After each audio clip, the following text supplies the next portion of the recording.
xuân quên mang áo mới, hẹn hò xa xưa còn nguyên tất cả, dành cho em tình yêu rất là. Dù sao anh cũng về,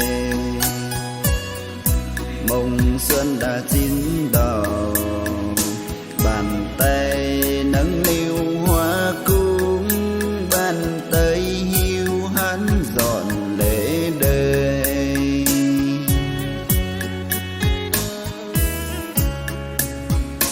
Em có nghe trời vào xuân chưa?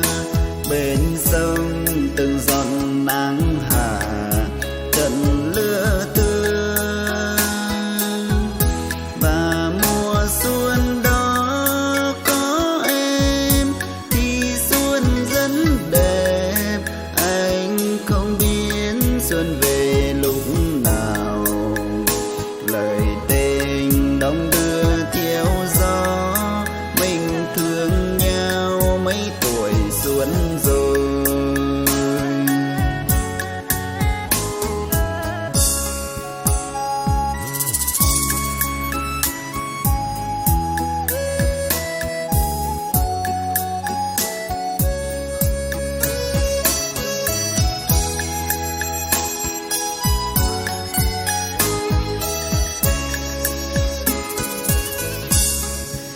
Nếu chiều nơi lỡ hẹn không về, thì xuân năm nay xuân sẽ buồn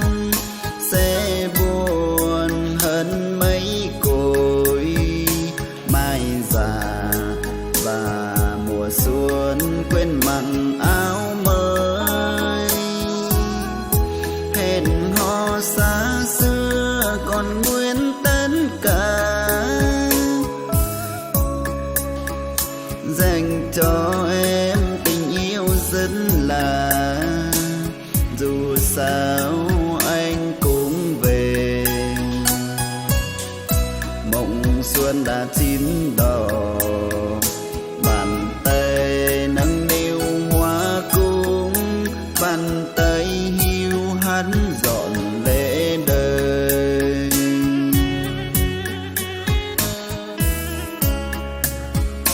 Em có nghe trời vào xuân chưa? Bên sông từng giọt nắng hạ trận lửa tưa, và mùa xuân đó có em thì xuân rất đẹp.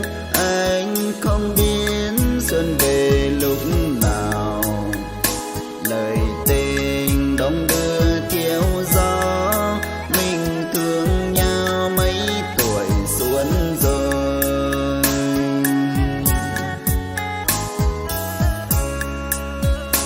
Lời tình đong đưa theo gió,